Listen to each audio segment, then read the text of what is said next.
Well, it's over. The finale of BFDIA just happened, and there's no more BFDIA content to be released. So let's talk about the finale and the entire season as a whole, to be honest. Remember to like and subscribe, and let's start the video. So as for the finale, yeah, I liked it. It was fun. Now, it was BFDIA, so it's not anything like crazy, but for BFDIA, it was good. I really liked it when Fiery stole, the farmhouse to protect Leafy from being executed and never getting recovered again. Which, by the way, it was pretty funny that they decided to execute Leafy for a second time in a row. However, in the end, Fiery got punished, and that's why he's in a jail cell in IDFB1. I also liked the ending, seeing the final 6 of BFDIA swinging, and Leafy just kind of watching from a distance, looking a little sad or mad, I'm not really sure. But obviously, the biggest part of this finale, the winner of BFDIA is officially Book. And yeah, I am not surprised at all that she won. I am pretty surprised that it was close. But yeah, Book was obviously going to win. She had way more fans than Needle, and a lot of people felt bad because she kept losing. I feel like out of all of the finished BFDI season finales, I feel like this one was the most fair in the voting, but that's just me. But now that BFDIA is officially over, well, it's technically not over because BFDIA 5B still needs to be finished. And if that's not finished, then we simply can't finish BFDIA, but for the most part, it's done. What are my thoughts on the overall season? And BFDIA post-hiatus was amazing. And BFDIA pre-hiatus was amazing too. I still remember the day when BFDIA 6 came out, and I thought the season wasn't going to be very good. Even though I really liked BFDIA 6, I was a little concerned that it was going to be a useless season, but I couldn't have been more wrong. This is the second best season of BFDI so far, only behind Tpot, because I just like the story element in Tpot a little bit more. But I was surprised by how much of the old BFDIA style they kept, especially early on. Another thing that I really liked about the season was the voting style. The likes and dislike voting style is good, and it gives the season a unique identity, which is something that the other seasons of BFDI don't have. Well, except BFDIE, because it sort of had a unique voting system, but I don't really think it counts. And bruh, I can't talk about BFDIA without talking about the splendid animation.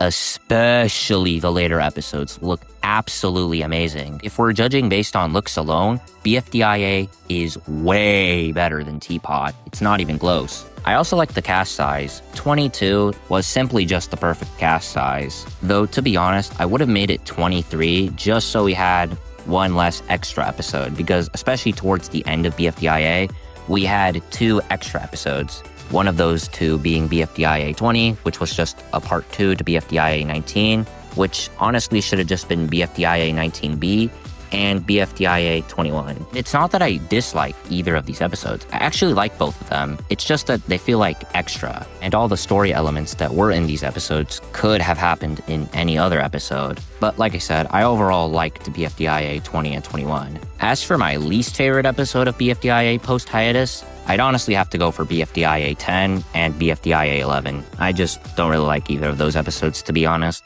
Another thing I liked about BFDIA overall is the constant hosts switching. Again, it's just another one of those things that gives BFDIA its own unique identity. Yeah, sure, the other seasons do sometimes remove their main host, like Tpot removed it too for a little bit, but BFDIA constantly switched to their host and never had a main host. And yeah, it was really funny to see the crazy hosts they brought in.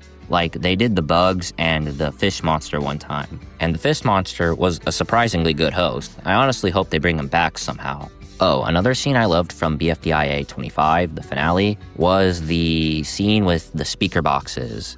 And announcer realizing that BFDIA wasn't canceled, and him rooting for Yellowface, who got out forever ago. But yeah, that scene was really cool, and we finally got to see all the speaker boxes again. This season was overall very funny.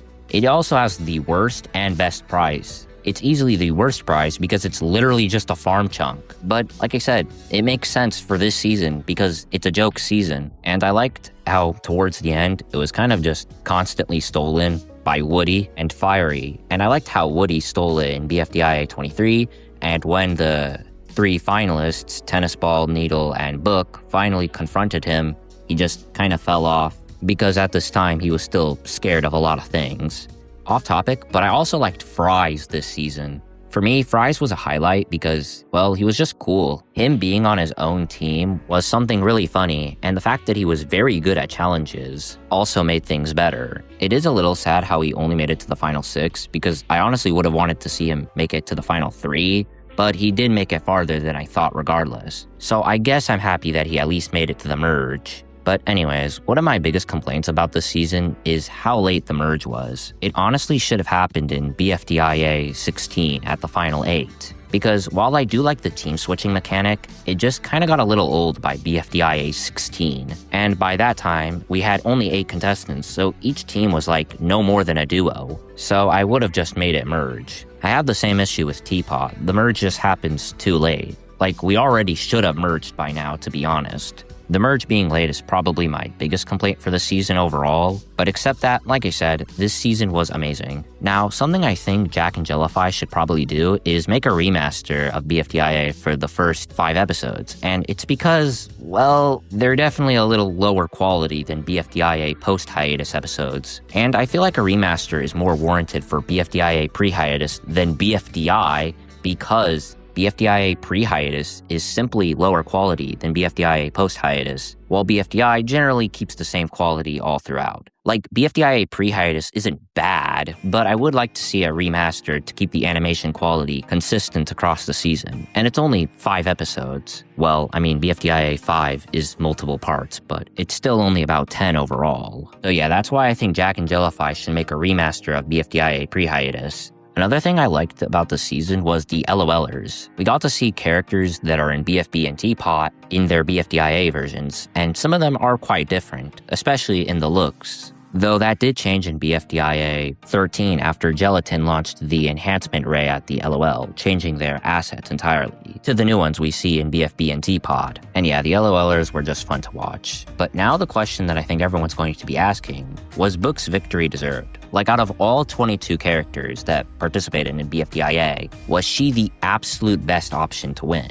And honestly, no. Like, she was better than most of the other contestants winning, but I feel like her being the absolute best winner out of all 22 contestants, I don't think so. I still think Fries or Pin deserved to win, to be honest. But out of just Book or Needle, Book was definitely the better option. I think Book was definitely a top 5 winning candidate out of the 22 contestants. Oh, and something that I thought would be interesting just before we end this video, what if Puffball won BFDIA? That would have been interesting. But anyways, that's it for this video. What do you think of BFDIA's finale and the season as a whole? Let me know in the comments. Remember to like and subscribe, go watch this video, and have a good one.